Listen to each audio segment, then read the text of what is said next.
Ministry of Education has affirmed that there is adequate infrastructure to handle learners who will transit from grade 8 to grade 9 come January next year.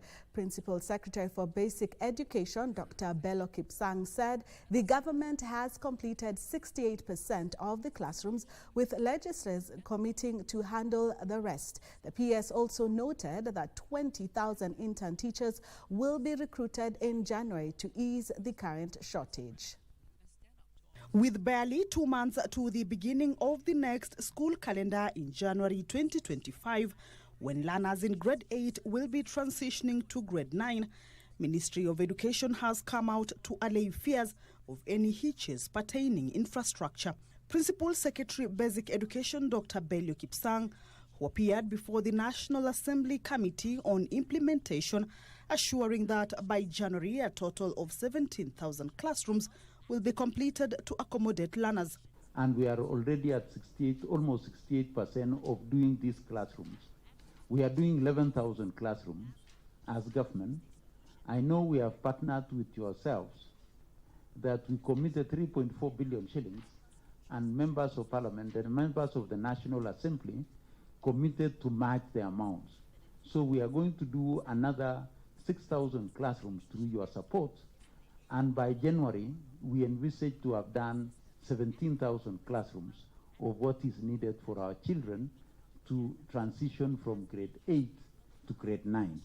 MPs also sought to know measures taken to address teacher shortage and clarity on capitation for junior secondary of 15,044 shillings per learner.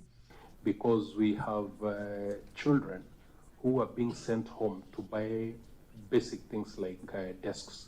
So a child who is not able to afford a desk will stay home. 4,000 of the 15,000 is supposed to be used to improve facilities in a school, both physical facilities, which is schools where requiring sanitation facility. 4,000 of it is set aside. And that's why when we are doing these classrooms now, that 4,000 shillings will be used to get a desk, because we shall require desks in grade 9. We shall not require parents to buy a desk.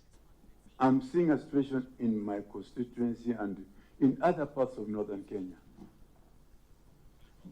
where resources are not available, both human teaching, both classrooms and everything. How prepared are these peoples? In most of our arid and semi-arid areas, as we improve on school feeding program, it is a pull factor, the numbers will increase. There will be need for us to ensure that most of our schools host junior schools. The Ministry of Education noted an exponential rise in enrollment from 2.5 million in 2017 to 4.2 million in 2024 in senior schools, but without a corresponding infrastructural expansion, hence the need to leverage on the current school infrastructure improvement project. Kamchemenza for Prime Edition.